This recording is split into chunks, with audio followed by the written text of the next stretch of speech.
What's up, guys? HuckADude1940 here. We are back with another episode of our Let's Talk NHL series, and in this video I want to talk about the trades that happened on draft day and before the draft. There are probably going to be more trades after the first round tomorrow, the 27th.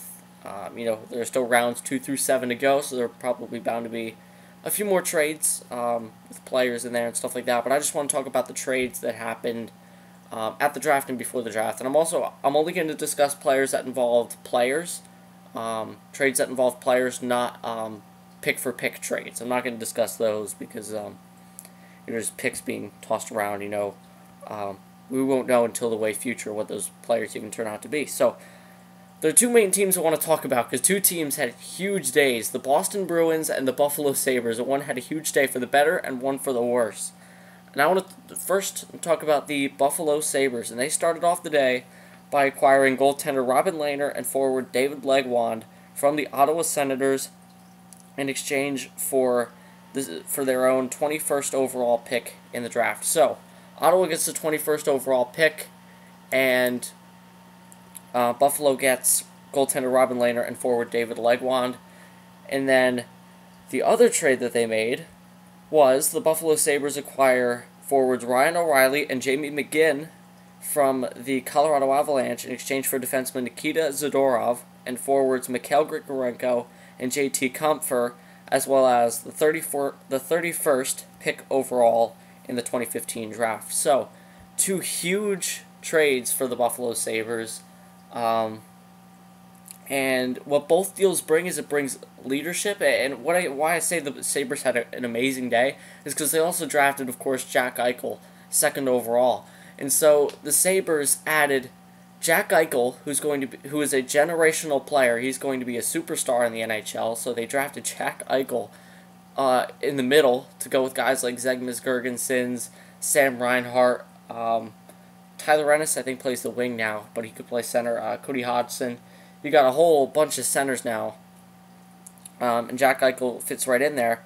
But now you have two veterans that they're bringing in to complement those rookies, to teach them how to play. And now the Buffalo Sabres don't just have a team full of rookies; they now have a team that can actually compete. And they also still have Brian Giunta. They've got some guys that can help them. I'm not saying they can make the playoff next year, but I won't count them out, which is crazy considering they picked second. They finished last in the NHL this past season. Picking up Ryan O'Reilly. Ryan O'Reilly is just an amazing player, a great two-way player. Unfortunately for the Colorado Avalanche, he just didn't fit their lineup. He's the top 6 forward, and didn't really fit their top 6, especially as a center, now that they have Matt Duchene and Nathan MacKinnon. The Sabres also have a lot of centers, but now there's no pressure on Jack Eichel to step in and, be the number 1 or 2 center. Same with Sam Reinhart. Now you've got Ryan O'Reilly and David Legwand, two veteran centers who can play the, Ryan O'Reilly can play the first line, Eichel maybe the second line, and Legwand the third line, or maybe Eichel the third line. I don't know, it depends. Eichel still has not yet made his decision on whether he's going to play in the NHL next year or not. I think he could, but I don't think it would hurt to spend another year in the minors, especially because, or not in the minors, in the juniors or something like that, or in college, because I don't think, I wouldn't say that the Buffalo Sabres are playoff contenders next year, so I think it may benefit more to have him in the AHL, or not. Why do I keep saying the AHL? Not in the NHL, we'll just say. I'm not sure where he would play. But they also get Jamie McGinn, who I don't think is going to play a big role, maybe third or fourth line, I don't know. I don't know too much about him. But going back to the Colorado Avalanche and the Ryan O'Reilly deal, they get defenseman Nikita Zadorov, and this really surprised me. I knew if the Buffalo Sabres were going to get a guy like Ryan O'Reilly, they were going to have to give up a big prospect. And they do have a lot of prospect defensemen, but Nikita Zadorov, he was a big piece to their future, their defensive future. They still have Rasmus Ristolainen, Jake McCabe, they still have those guys, but giving up Zadorov, that was the big one going back the other way. And good for the Avalanche as well. They desperately need defense. They got guys like Johnson and Barry, but they definitely need more, and now they have a good prospect there in Nikita Zadorov. They also get Mikhail Grigorenko, who I believe is a top 5 pick, or top 10 pick of the Buffalo Sabres, who just never really turned out, or at least not yet. So we'll see if he plays for the Avalanche, or if he or if he does well. I'm pretty sure he actually played in the AHL this past season. I'm not sure. But they also got JT Compher, who I know nothing about, so I'm not even going to say anything. And they got the 31st overall pick, which is, of course, the first pick of the second round, and that is yet to be taken yet, so we'll see. Yeah, so overall, I can't really pick a winner of the deal. I mean, both teams really won. The Sabres get a veteran, or not even really, well, I guess you can call him a veteran, but he's right in his prime, and he's a great player, can help them out, plays two-way, can play power play, penalty kill. You know, he could be a leader there in Colorado. And then the Avalanche also get that prospect defenseman that they're looking for, and the 31st overall pick. So, we'll see, but great deal for both teams, if you ask me. And then going back to the first trade, the Robin Lehner trade, I think this was a good pick for both teams. Because, the Ottawa Senators, I believe, the 21st overall pick, they took centerman Colin White, who could really work out for them. They've got some good centers now. They've got, of course, Kyle Turris, Mika Zibanejad. They've got Curtis Lazar coming up. And now you've got Colin White as well. That's it's always good to have those center prospects. I was really hoping the Senators would go with Travis Konechny just because he played with the Ottawa 67s. He's from Ottawa, but that's for another video. But with that pick, they drafted Colin White, so just to get that out of the way. But going back to the deal, the Buffalo Sabres, yes, they give up the 21st overall pick, which is big, a top 25 pick, top 30 pick. The first round pick, that's huge, especially. But they did make the right move. They moved that pick for something they desperately need, and that is a goaltender. And Robin Lehner, he's still young, he's still in his early 20s, he's still got a lot of potential. And, Lehner, he's not a goaltender that can come in next season and carry the team or, maybe even in the next couple of years. He's a goaltender of the future. He's still got a lot of learning to do, a lot of growing to do. But in the future, he could definitely be the number one. He is going to be the number one, but he can be, the future, a very good starting goalie. So, good trade for Buffalo. They were able to draft Jack, and also, of course, getting David Legwand. They get another veteran. So, in review, the Buffalo Sabres were able to draft Jack Eichel, second overall, add two veteran players who can really help them next year, Ryan O'Reilly and David Legwand, as well as a goaltender in Robin Lehner. So really, the Buffalo Sabres had a great day. And what they gave up was, what was it? The Buffalo Sabres gave up Nikita Zadorov, Mikhail Grigorenko, and the 21st overall pick, basically. Which, I would make that deal. I would definitely make that deal. So, great for all the teams involved. Good deal for the Avalanche. Good deal for the Ottawa Senators. Because, of course, the Ottawa Senators, they had too many goalies there. They have Craig Anderson, who can still be traded. He's a veteran goaltender. They have Andrew Hammond, who they just signed to an extension a couple months ago. He could play for them next season. Then, of course, Matt O'Connor, the young goalie that they signed out of Boston University. He's coming up, and so they had to get rid of somebody, and Robin Lehner ended up being the one to go. And then, of course, Legwand, he had that salary, so they were able to dump off his salary, which was like, was it $3.5 million a year, $3 million, something like that. They were able to dump that off, and they got a 21st overall pick, which they drafted Colin White. So, great deals for all three teams. They all did great. But now moving on to the Boston Bruins. And wow, the Boston Bruins in the past 2 days have traded away Carl Soderberg, Dougie Hamilton, and Milan Lucic. Are you kidding me, Boston? Wow. The Carl Soderberg one, the deal with the Colorado Avalanche, that one made sense because the Bruins were not going to be able to sign Carl Soderberg. That was decided a while ago that they weren't going to be able to sign him. So they traded him to the Colorado Avalanche. They only got a 6th round pick in 2016, so it's not like they got anything special. But, Pavel Datsyuk, Henrik Lundqvist, these guys were 7th round picks, so anything can happen. Pick is a pick. Basically, they just traded his rights. At least they got something for him. And, it's not like Colorado didn't do anything with Soderberg. They took him, and the very next day, they signed him to a 5-year deal, $23.75 million, which has an average value of $4.75 million a year. So big deal for Carl Soderberg, and that basically that was it for Ryan O'Reilly right there. Carl Soderberg, he just fits better. In Colorado, that is a big salary. Hopefully, he can live up to those expectations in that contract. But yeah, that just sealed the fate of Ryan O'Reilly in Colorado. There have been trade rumors about Ryan O'Reilly since the beginning of this past season. He's been his name, or even before that, even last summer, I think.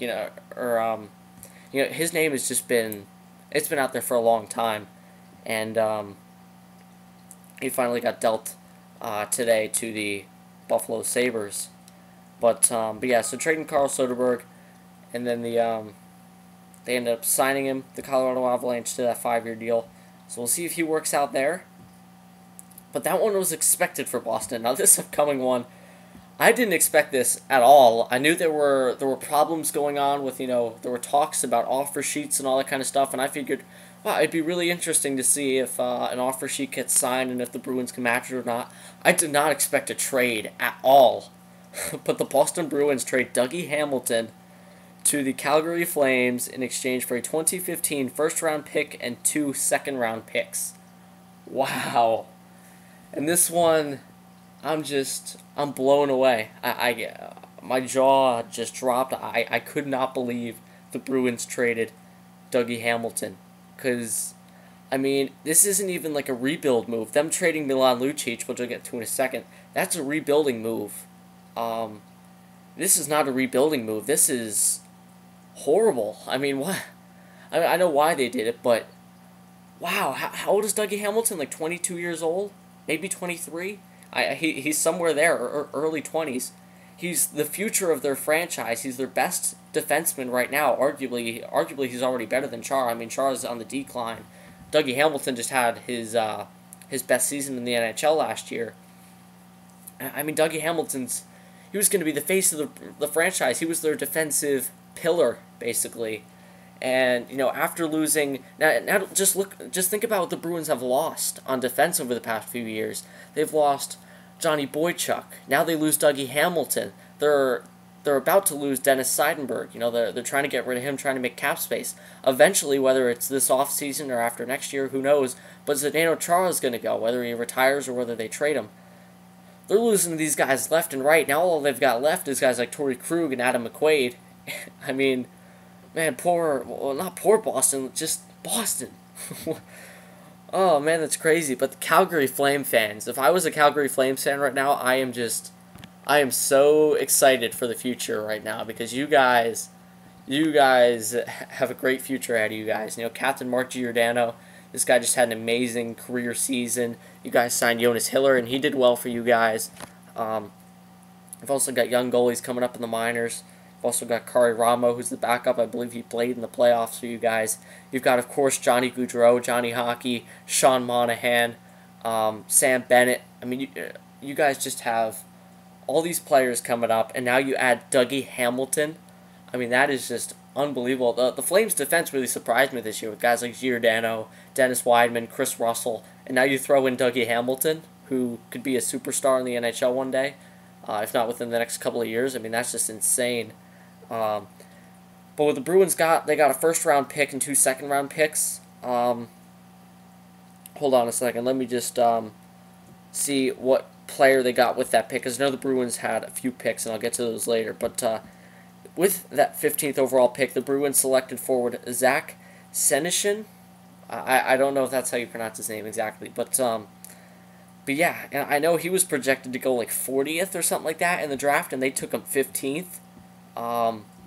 Over guys like Matthew Barzal, Kyle Connor. Sorry, I messed that up. They took him above a bunch of guys. Travis Konechny. They took him a lot higher than expected. We'll see what they do with their second-round picks. Who knows? Any player can turn out to be anything one day. It's just potential is potential right now, but anybody can. You've seen players go in the draft. Henrik Lundqvist, he went 7th overall, I think, in the 2000 draft or something like that. He went 7th overall in his draft class. not 7th overall, in the 7th round. And when they did that redraft, they redrafted it and, basically showed since then, if they were to redraft that draft class today, how would it work out? Lundqvist went from the 7th round to 1st overall. So anything can happen with any pick. But, it's just other guys. Some guys have better potential right off the bat. But yeah, man, Calgary, great job. Dougie Hamilton. And basically Brian Burke, that sneaky guy, he basically, I mean, if he could have just signed him to a contract, I don't know why he would have made the trade. But Brian Burke, what I heard, basically went up to the Bruins GM and said, you know what, I'm going to sign Dougie Hamilton to this offer sheet. You guys can't afford this offer sheet. So, trade him to me right now while you can get something back for him. And so the Bruins, their hands were tied. An offer sheet was going to be signed, whether it was Calgary or another team. The Bruins weren't going to be able to afford it. They have cap issues. They do. They traded Milan Lucic, but they took back almost half of his salary. They're really tight on cap right now. They're looking to get rid of guys like Louis Eriksson and Dennis Seidenberg to free up some cap. But, yeah, it wasn't looking like they were going to be able to sign Dougie Hamilton. I saw he may have not been comfortable there long term, so they traded him to the Calgary Flames. And that is insane. I mean, how does this always happen to Boston? I mean, Phil Kessel, Tyler Seguin, Dougie Hamilton, all three of them were in their early 20s. Long and great careers ahead of them. They just trade them away. I mean, I was just about to say, how often do you see like a 22-year-old with a ton of potential just be traded for picks? We've seen it 3 times out of Boston in the last few years. And basically that trade, Phil Kessel for Tyler Seguin and Dougie Hamilton, they've traded away now Tyler Seguin and Dougie Hamilton, and if you look at everything they've gotten back, they basically traded Phil Kessel for Louis Eriksson, Riley Smith, a first and 2 seconds. And I mean that, I don't know. Oh man, but Boston could you imagine right now if Boston still had, obviously Cap wouldn't have allowed the same future to go through, but right now having like Torrey Krug and Dougie Hamilton alongside of each other for the future, and then the first line being like Tyler Seguin, Phil Kessel, and whatever left wing, maybe Milan Lucic, I don't know. I mean, that would be incredible, but they traded them all away. So incredible deal for Calgary. It sucks for Boston. I mean, a first and 2 seconds, it's not bad, I guess, but it's not going to add up to Dougie Hamilton. Dougie Hamilton's a future superstar defenseman. You can't replace that with a few picks, unless they're like top 10 picks. Boston really just... the Calgary Flames stole Dougie Hamilton from the Boston Bruins. And if I were a Boston Bruins fan, I'd be really upset right now. I'm sorry for you guys, I really am. And I feel even more sorry for you guys now with this upcoming pick, or trade, rather.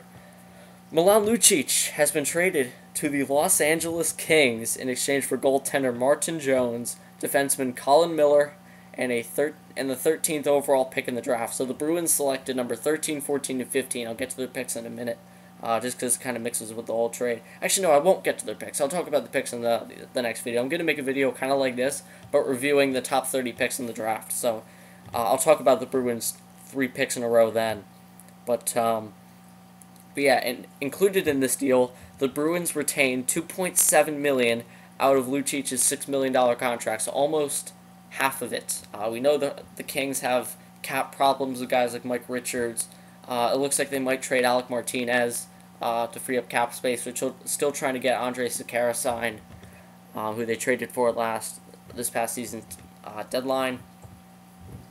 But wow, Milan Lucic, I saw that like half the league was interested, or no, not interested. Lucic had like a list of 15 teams that he was willing to waive his no-trade clause to. I even saw the Rangers win there, which I knew it couldn't happen unless the Bruins retained salary anyway, because of course the Rangers are right up against the cap, and I would have loved it if Lucic went to the Rangers. I saw Vancouver, and that one I really thought about it, because I thought, wow, Vancouver, that'd be perfect, because he's from Vancouver, and played for the Vancouver Giants, so I thought that would make perfect sense.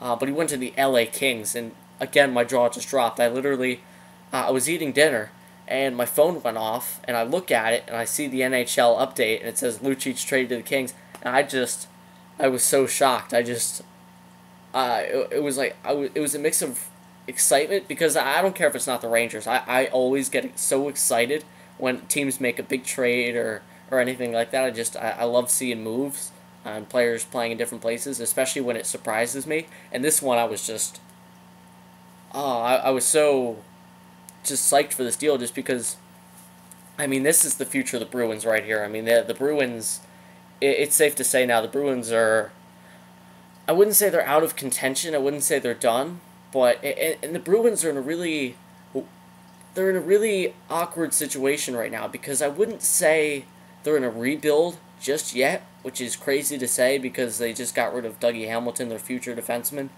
and Milan Lucic, their one of their core players.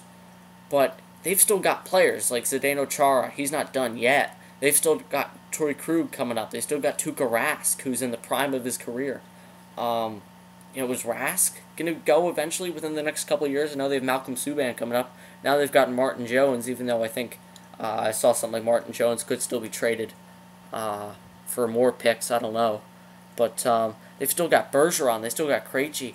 And when I was watching the draft, the analysts, they pointed out something I didn't even think about. What are these guys thinking of the deal? What is Claude Julien thinking? What is Krejci and Bergeron? Are they sitting there just like, I can't believe this is happening? They're trading away the only chance we've got right now. They're just destroying the team right in front of us, and we're just stuck. Does Bergeron and Krejci ask to leave? Did those guys leave eventually? I don't know. And one thing that really surprised me was Milan Lucic is a Boston Bruin. I've seen I've seen clips of that series Behind the B. Same kind of series as like Oil Change with the Oilers, where they basically, it's like a reality show for the teams. And the Bruins, they love their players like that. The Bruins love the power forwards and the big tough guys. The Bruins traded Tyler Seguin because they didn't think he was physically good enough to be a Boston Bruin, and he also didn't fit their lines because they already had Bergeron and Krejci. They were what's the word? Shocked. They were devastated when Nathan Horton decided to walk and go sign with Columbus, because Nathan Horton was their perfect player. Milan Lucic is the perfect Boston Bruin. He's a big guy. He's the ball buster. He's a huge guy. He's a big power forward. He's a Boston Bruin, and they traded him away, which really surprised me because now, what do the Bruins have left of their toughness? I saw Gregory Campbell's not going to re-sign. Daniel Paillet's not going to re-sign. Chris Kelly maybe not. I'm not even sure if he's a free agent, but I know Paillet and Campbell aren't coming back. They traded away Dougie Hamilton, who's like a 6'3" big defenseman. Zdeno Chara is not going to be able to keep up for much longer. Now they've traded away Lucic, their biggest guy up front. What do they have left? What do the Bruins? They've always been known for their physicality and their toughness. What of that do they have left? It's crazy. But and to the LA Kings as well. That's crazy because there's still Dustin Brown trade rumors for them. They're still they're long search to try to find a team to take Mike Richards. They only have to pay $3.3 million of his salary, which is good for them. He only has 1 year left on his deal. So he's going to be a UFA after next year. So we'll see what happens there. Probably sign with Vancouver or something, but we'll see. But for LA, that's pretty big for them. They give up Martin Jones, who was their goalie. I saw they were trying to trade him for like picks, but this works too. I mean, really, the Kings didn't give up too much other than that 13th overall pick. That's a big one for the Kings to give up. But the Kings are a team, yes, they missed the playoffs this year, but the Kings are still cup contenders. They've still got that same core team that they had last year and multiple years ago when they've won those 2 cups. They've still got that same team. And if the pattern continues with Chicago, LA, the Kings are set to win the cup this year, if that continues. So this is a huge move for the Kings. And another thing that the analysts point out that is huge is that, the rivalries that the Kings have with teams like San Jose, Chicago, and of course the Anaheim Ducks. We all know how tough of a player Corey Perry is. Can you imagine? Because normally it's like Corey Perry and Dustin Brown or Corey Perry and someone else. Now it's going to be Corey Perry against Milan Lucic at the opening face-off, battling each other. That's going to be insane. And, I've gotten over the cup. I don't hate the Kings because they beat the Rangers in the cup. I've gotten over that. But The Kings, it's going to be interesting now next year, with Milan Lucic. Now, it'll be interesting to see how Milan Lucic fits. To me, Milan Lucic just fits the Western Conference better. The Western Conference is more of a, not slow-paced, I'd say, but it's more physical. There are just bigger guys over there. It's more tough, really. The East is more skill, or I don't like to say it because every team is skill. But you know what I mean. The East just seems faster and more guys like Crosby, Ovechkin, Stamkos. The West is more guys like Getzlaf, Thornton, Taves. The bigger, tougher guys now like Milan Lucic and guys like that. You know what I mean. But Lucic, it'll be interesting to see how good he does with the Kings. It'll be interesting to see if he can match that 30-goal, 60-point year he got in Boston. We'll see. But oh man, not a good deal for the Bruins. I mean, they did get Jakub Zaboril, which I called it, by the way, that pick. So they got a defenseman prospect to come up and maybe help them out in that, because they obviously needed to replace that defenseman. Unfortunately for them, in the picks number 14 and 15, there weren't really any defensemen available around that spot after they picked Zaboril, so they had to go forwards. But man, I don't know, because the Bruins, it's a bad deal because they gave away a big piece of their team, but they got a 13th overall pick. They got Jakub Zaboril, so I don't know. We'll see. But overall, just a bad day for the Bruins. I mean, their picks, I don't want to go too in-depth with the picks, but they messed up the picks as well. So not only did they mess up trading a key player of their roster and their future all-star defenseman, but they also made, in the picks that they got back for those guys, they made bad selections, other than Zaboril. So, I'm sorry, Boston Bruins fans. I really do feel sorry for you guys. You guys were, just last year, you guys won the President's Trophy. You made it to the Cup the year before that. You won the Cup a couple years before that. And now you guys are just, oh, man, I don't know. It's crazy. But the last deal of the day, it was a player for a pick, or a player for a couple of picks. The Edmonton Oilers trade picks number 16 and 33 to the New York Islanders in exchange for defenseman Griffin Reinhart. And this one, I think both teams won. I think both teams really did win, because the Edmonton Oilers, they already drafted Connor McDavid. The Oilers didn't need the 16th overall pick, especially because Matthew Barzal went 16th for the Islanders, so they didn't need that guy. The Oilers wanted a defenseman, and there were no defensemen really that high up where they could have chosen. Guys like Zaboril. They were further back. Werenski was, I think, already taken. So the Oilers didn't have any defensemen available to them, so they said, you know what, let's go try to trade for one. And they trade for Griffin Reinhart, which the Oilers need defense desperately. All they have is Darnell Nurse. They still have Justin Schultz. But they need more. They traded Jeff Petrie, which was a bad move. But now they got Griffin Reinhart, so that's good for them. And the Islanders, their defense is good. They got Leddy and Boychuk and Hamonic. They've got a good defense there. Losing Reinhart is tough, but they got Matthew Barzal at 16th overall, which is huge for them. Now at the middle, you've got Tavares, Strome, Barzal, Brock Nelson, Casey Cizikas. You've got a lot of centerman options there. I don't know if Barzal will play the wing or not, but we'll see. And then the 33rd pick, we'll see what they select there. But yeah, so I'd say both teams got what they needed.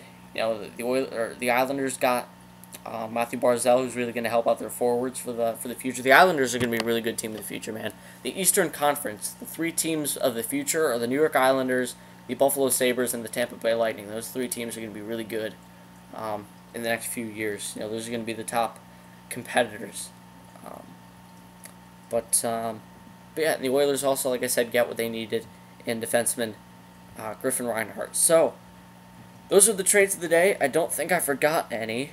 The others just pick-for-pick trades, so I won't go over those. But just making one quick check here. But the Bruins, I will mention quickly, they did sign Adam McQuaid to a 4-year, $11 million contract, so it's good for them. I forgot about McQuaid. Yeah, he's that another Boston Bruin guy, that huge, like 6'5", physical, just I'm gonna pound you into the ground defenseman. He's that guy. So that was a good move for them. But everything else, poor Boston. But yeah, that's gonna do it for this video, guys. Let me know what you think of the trades in the comments, and I will see you guys in the next video. Alright, sorry guys, I'm back, and actually one more trade was made after I finished recording the video. It was weird, it was made at like midnight, so I guess they just wanted to get it done before tomorrow, because the deal did include picks. But the New Jersey Devils have acquired forward Kyle Palmieri from the Anaheim Ducks in exchange for a second-round pick in the 2015 draft, which is number 41 overall, and a third-round pick in the 2016 draft. And I really like this deal for the Devils, especially because Kyle Palmieri. There are a couple guys in the Ducks that I really like on their third and fourth lines, and that's Kyle Palmieri and Matt Beleskey. Matt Beleskey is going to be an unrestricted free agent. The Ducks most likely won't be able to sign him, and Kyle Palmieri was the other one, and they trade him to the New Jersey Devils. He's 24 years old, so he's young, and he's already really good. He's a really good, third liner. He'll fit on the Devils' third line, and I think it's a great player for them to pick up, especially if they want to make the playoffs within the next few years. But the Ducks, they don't get. It's not like they're getting anything small here. They're getting an early second-round pick, the 41st overall pick. So they're getting that, and then of course the third-round pick. So a second and a third for Kyle Palmieri. I'm not sure what the situation was in Anaheim. I'm not sure. It doesn't say here how many years he has left on his deal, but I don't know what the situation was, whether they just weren't able to afford him or whatever, but I would assume there was cap problems because Kyle Palmieri did do well for them last year, and I think he'll do well in New Jersey. So, that is going to do it for this video, guys, officially now. Those are all the trades that happened on trade deadline day and the day before trade deadline day. I'll make another video tomorrow if there are any more trades or anything like that, and that'll go up Sunday. So I hope you guys enjoyed, and I'll see you in the next episode.